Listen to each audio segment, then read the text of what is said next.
for me, it's not like I'm immune from all of that. Like I have all those stresses, but the second I go for a food drive and I'm interacting with these folks, I just like, yeah, it doesn't matter. We'll figure things. So it's like the one thing I'd say about like doing good is like you do it for you because it makes you feel calmer. It makes you feel like less less stressed about yourself. And you just realize you're not the center of the world, and there's just so much happening around you, and ultimately it makes you a happier person.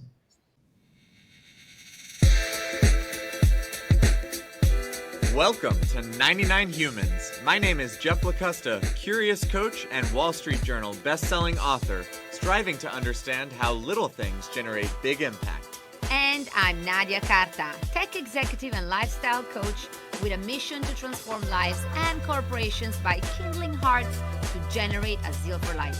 Each week, we investigate stories about the human side of leadership to re-energize your spirit and help you become a stronger leader.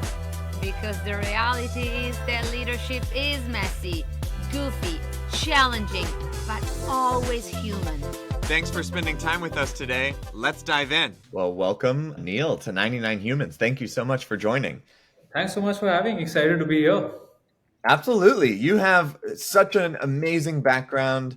I am quite passionate That's all my about. wife. Like I'd love to take credit, but she's Are very y'all good there? at interior design, and because of her, I have a great background. Oh, that's so Yeah. nice. Where are you in the world today, Neil? I'm based in Delhi, in India. That's Have you guys been here? amazing. Have you been here to this side of the world? It's my dream. I have several Indian friends, like dear, dear friends. I've Yeah. been to their weddings and all of that, but never in India. And I promised my friend Nandita that she's going to come on the show too, that I Got want to it. do the trip with her. Uh-huh. And she promised me they were organizing this when the girls are older. Yeah, Indian weddings are really small. It's just a minimum of 500 people. So, Ah! Just a quaint get yeah, together. yeah, yeah. We keep it really intimate here. I love it. I love Mm. it.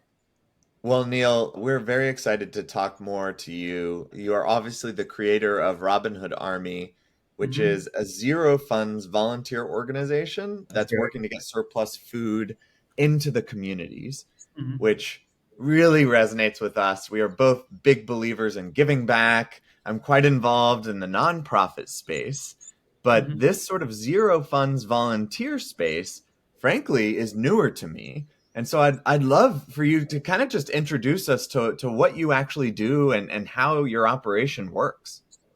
Sure. No, thank you for having me here, and thanks for like letting us share our story. So the idea of the Robin Hood Army is really simple. Volunteers in their free time collect surplus food from restaurants and give it to the less fortunate. It's run by communities across in different parts of the world. So let's say in a Delhi will have around 30 odd neighborhood chapters. So in a neighborhood called Green Park, the food will be from restaurants in Green Park. The volunteers will be folks like Nadia, Jeff, and myself who are doing this in our free time. And the less fortunate will be homeless people, orphanages, old age homes. And in a weird way, like not collecting money is what has kept us growing. I think in this part of the world, people are very big on trust and everyone wants to make a difference, but they're just looking for that platform. So just because no one's making a buck, folks put their heart and soul into what they're doing, right? And they think of it as their own baby. They have very high levels of ownership. So there's a gentleman, Rathi uncle. He is in his late 60s. He's a widower. He leads thousands of people in Pune. It's a western city in India to be Robins. And he's not missed a drive since 2016. He does a drive every single night of the year. And the reason he does that is because no one's making a buck. And for him, it's his own baby. So I think like that's a core principle of what we do. It's been 9 years since we've been doing it, along with full-time jobs and business school and what have you. But I think right now we have around 250,000 of us, and we serve food across 13 countries, and we serve around 1.5 to 2 million meals a month, and hopefully we're just getting started. So yeah, it's been a journey, but it's been incredible to meet the people we have while building it. I am so impressed by this Food waste is something that truly breaks my heart every time I'm in an event or I'm organizing something and I see fresh food thrown away. My Hmm. heart truly, clinges. Help me understand one thing. If organization like yours are an option, Hmm. why food waste from restaurants and organizations still exists? Like, shouldn't everyone just want to partner with someone like you to repurpose these leftovers that are perfectly fresh? Yeah, as that's a great question. I feel it starts with a basic awareness challenge, right? And awareness starts from home. Like I feel like I'm pretty well read about what's happening in our country, but I don't think I ever had an idea of the scale of the hunger till I started the Robin Hood Army. So, for example, like in our day one, we had food for 150 people, and I wasn't sure we'll finish it. But when we went out looking for people, we realized there were like thousands just like 15 minutes from where we lived. And I feel like that night when we went back and we did our research, we realized that, like, this is a very, very systemic issue in not just India, but like in most parts of the world. Like if you even like read up, there are at least like 40 million people in the United States who are food insecure, which is a crazy number. But the point is that, like, what the media covers or what they talk about are people who consume the information, and for them hunger is never going to be a problem. So it's not very well known, but my the way I think about it, if that's commonplace and if everyone knows that, like food insecurity is something which happens in every part of the world, developing or otherwise, there would be much more action towards that. Mm. Neil, when did this become something that you're kind of strategically scaling, I guess, if you could say that. It sounds like this remains very grassroots, but I am sure there is still a lot of time, strategy, thinking, experimenting that's going on when you say, I hope this is just the beginning. This is going to continue to grow. Me too. Please keep up the good work. We want to help spread the word. But how do you think about that strategy place, and when did it become apparent to you that, wow, this is going to require a whole lot of strategy to really to make this successful? No, it's a great question, and it's making me reflect. So I feel like it started very completely by chance. It wasn't thought through. There wasn't a 5-year plan. It wasn't like this is what I want to do for good or for the rest of my life. I was working in Portugal, and the startup I used to work for was a food tech startup. We used to like partner with local credible organizations when we would set up in a new country. And I happened to be in part of that team which was launching it. And we came across an organization called ReFood, which does exactly this, which takes surplus food from restaurants and gives it to the less fortunate. So I honestly had done not a lot of altruistic things before that, but I just found it obvious. I'm like, this just makes sense. And I came back, found a few friends, decided to start it as a weekend project, right? And that was that. Like it was something like we'll do on Saturdays and Sundays. And I think what happened with time is, I think two things. One is we realized the scale of the problem. And even right now, when we operate at the scale we do, we're barely scratching the surface. So I think like you have to like think about it from a like, look, the problem's always bigger than the solution. So I have to keep we have to keep reinventing the way we look at it.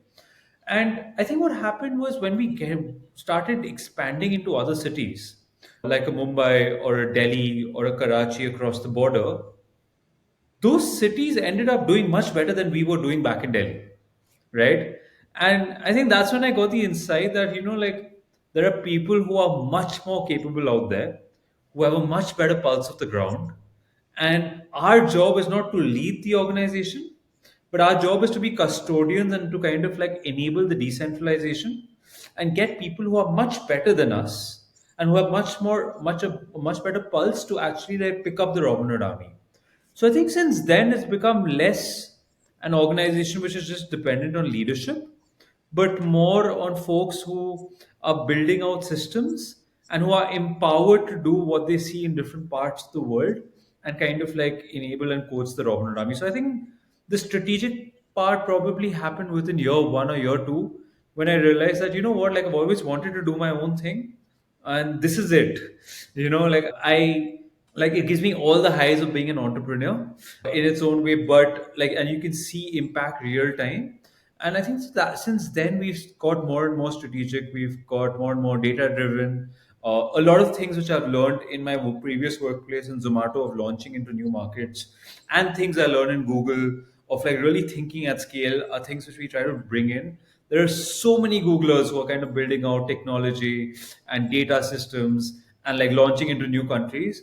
So it's something which like somehow it's organically became very strategic and it continues to be. I mean, what a wonderful statement when you said we are custodians.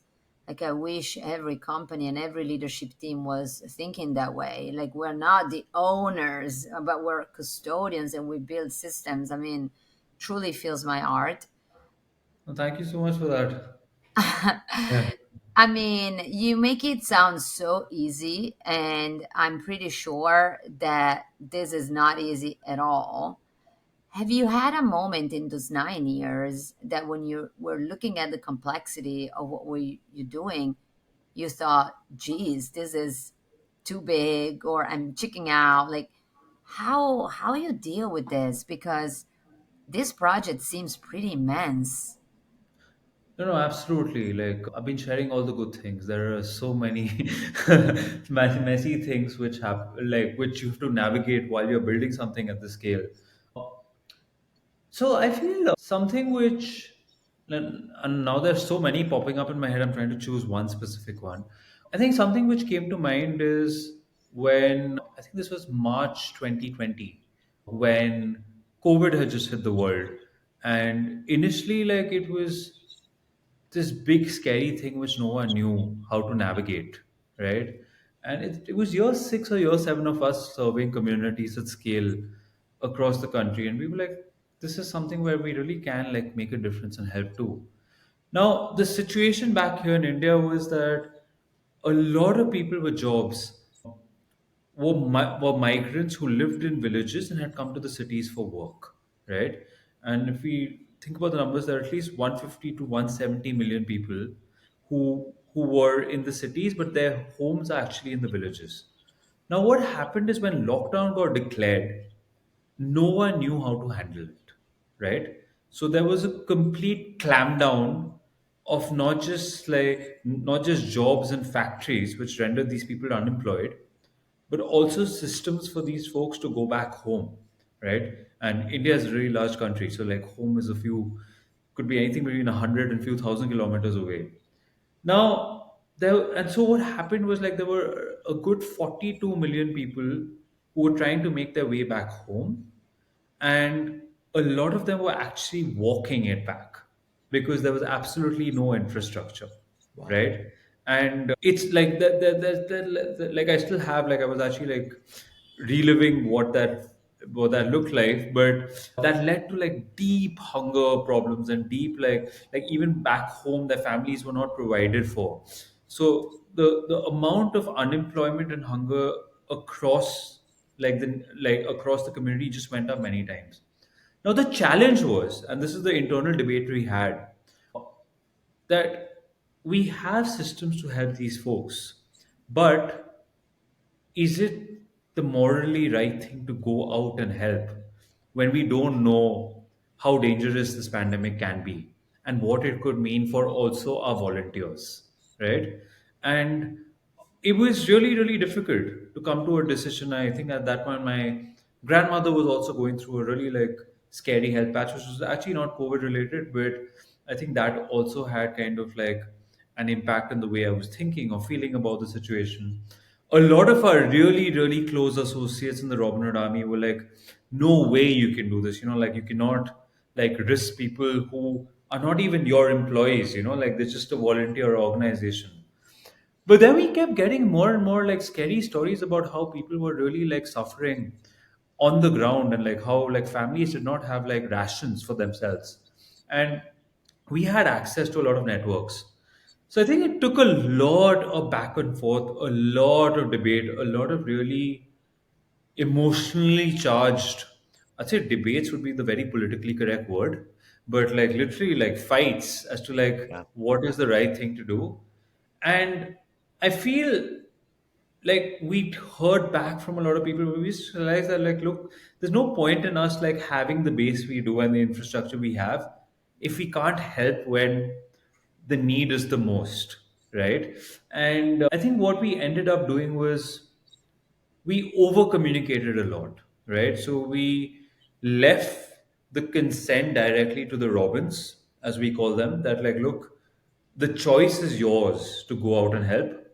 These are the risks. These are what we see in terms of like the stats we see every day, both in terms of like people contracting COVID and people suffering from hunger.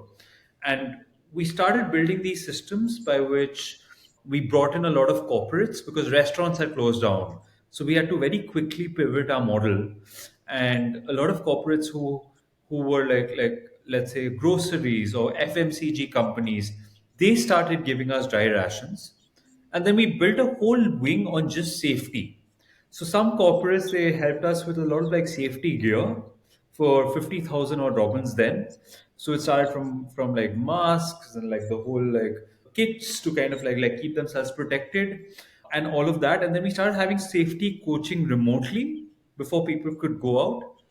And I think that was a lesson in itself because as soon as the action started, right? I think initially like less than 40% of the robins were like comfortable going out. While people started like mobilizing and coming together, that 40 became 70, that 70 became 90.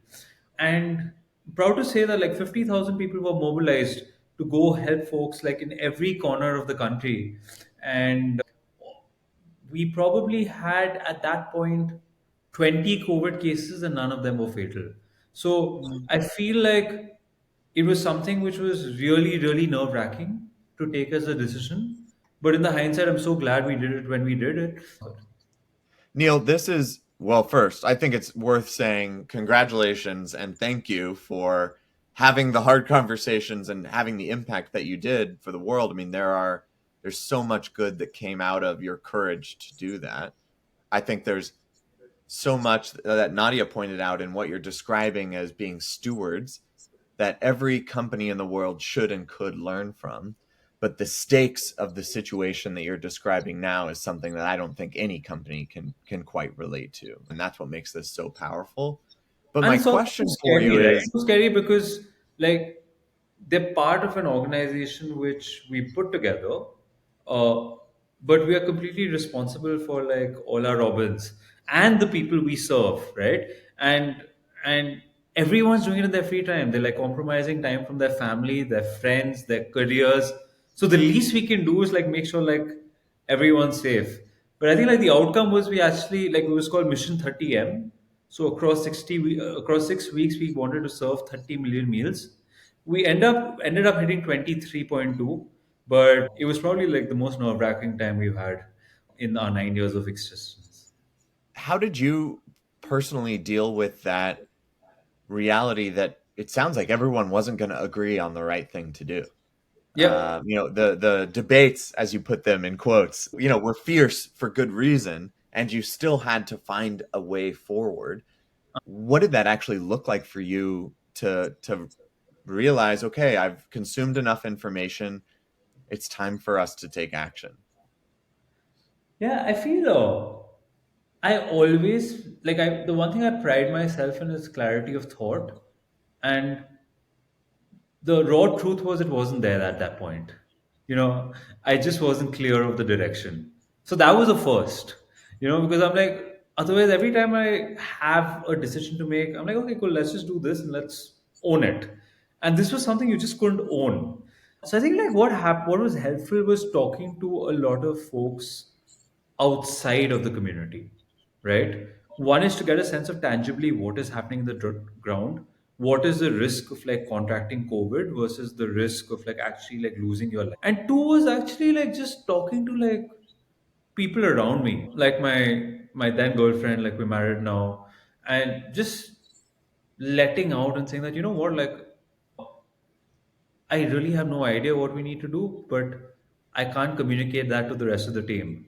So I probably have to like put out everything in as transparent a way as possible, so that it's not a decision which is just us, but it's something which the team collectively takes. Again, easier said than done. Lot of like conversations, like heart to hearts with my co-founders. They're the only ones who really like truly get to see like what a mess I am when I'm not like coming across as put together. But I think like all of that is so important, and if anything, I think that experience has just made me more comfortable, where I'm like, you don't have to be put together all the time. You can a lot of times just say that, yeah, I'm not sure, and let's try our best and see where that goes. And if anything, I feel like that whole experience has actually like connected a lot of our teams more than they were before, because we went through a period of like tremendous uncertainty and ambiguity, and we ended up navigating it into the best we could. There are three things among everything that really are sticking with me, Neil, about you. Is number one, an incredible humble spirit. You are just amazing. I mean, you run this huge and tight ship, and you are the most humble individual I've ever met in my life. So, kudos really to you. Number two, an incredible courage. The fact that you deal with people lives in such a thoughtful and serious way, and taking some risks. And then number three, and I'm sure that this will resonate a lot with Jeff, there's this exercise. It is a Clifton Strength assessment, and there's one characteristic of leaders that is one of my favorite, that is called the perspective. Okay. And you said something earlier. You said we were asking ourselves what was the moral thing to do. It was Mm-hmm. about our life, the life of our people in danger, but also the life of all of these other people for two different risks. One was COVID, and then the other one was anger. So if we step back, what is the perspective?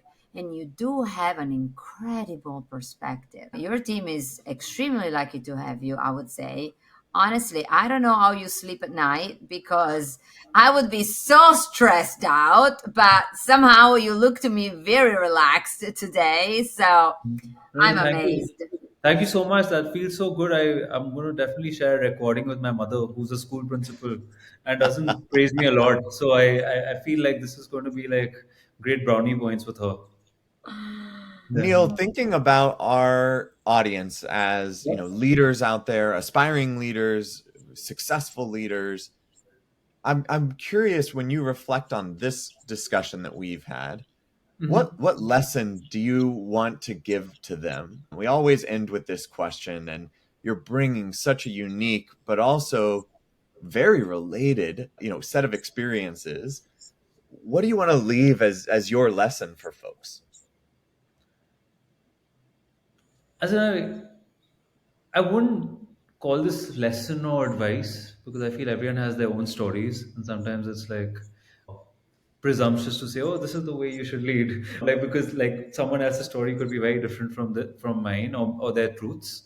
But I think the one thing which I took away from this whole experience and just thinking out loud is that when you're doing something for the right reasons, right? Or when you feel like when you're doing something and you know in your heart of hearts that it's going to help, things will fall into place, right? And at times you just have to trust the fact that like no amount of analysis, no amount of Excel sheet, like probability might give you the right answer, but if you feel like you're going towards the right direction, things generally fall to place. And I think that's the point when you just have to have that courage where you, and I keep saying this a bit, but think less and do more.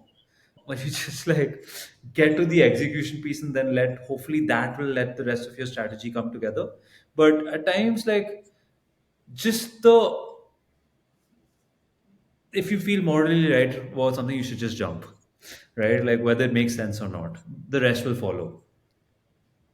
I really love it. I've written it in my notebook as well. I definitely needed to hear it today.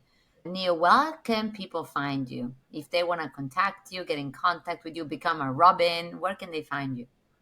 Yeah, sure, awesome. I so my email address is really simple. It's NEEL, that's my name, Neil at robinhood army.com. And to be a Robin, they just need to go on the website, which is robinhoodarmy.com, and sign up. It takes a couple of minutes, and people can also do it on WhatsApp. And it's like, all I can say is, like, just to, like, for anyone who's interested in being a Robin in their city or country, is it's like therapy. Like, you go, you spend time with people who you're serving food to. It's not just like serving meals, it's like getting to know them, laughing with them, like making, like just having a good time. And then the things which generally stress you, which is like the regular things in life, like moving houses or a promotion or your appraisal and all that, it just seems super irrelevant, right?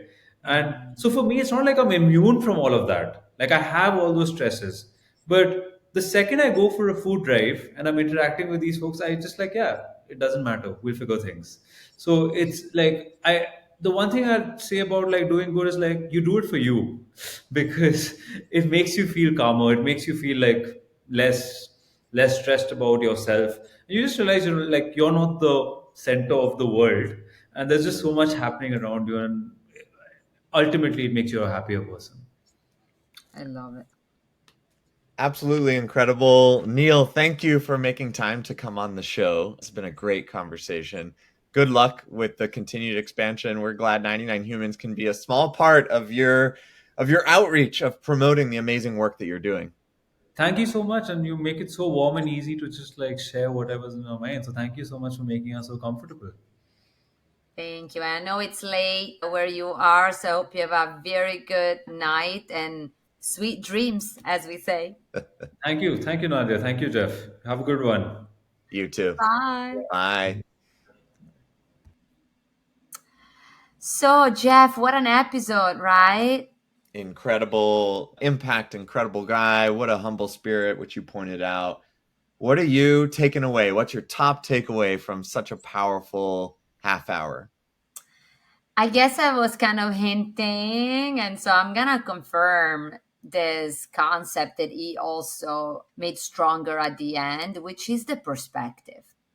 The fact that he applied great perspective in taking the decision, and also when saying you're not at the center of the world, by doing this job and helping others, you understand what are some of the problems in the world, which is going to help you take off the pressure you have on yourself. Really reminded me that perspective really changes everything. This is one of my strengths in my Clifton strength map.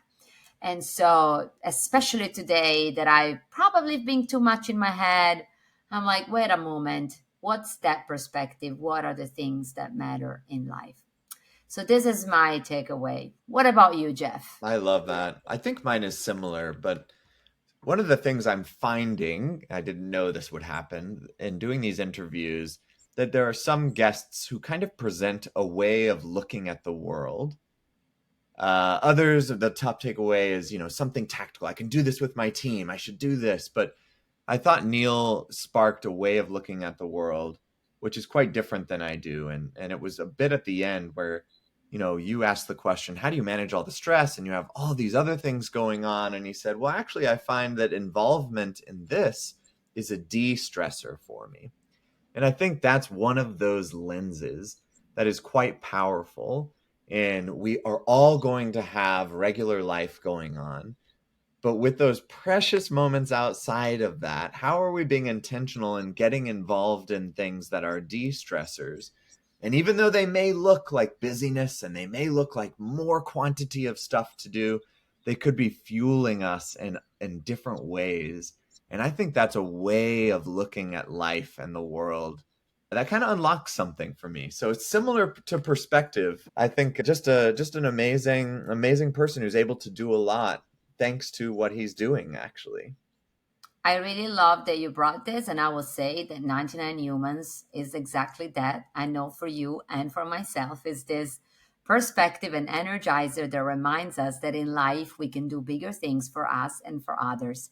So everybody, thank you for listening to this episode. Give us 5 stars if you like us in any of the platform. It really helps in creating more visibility.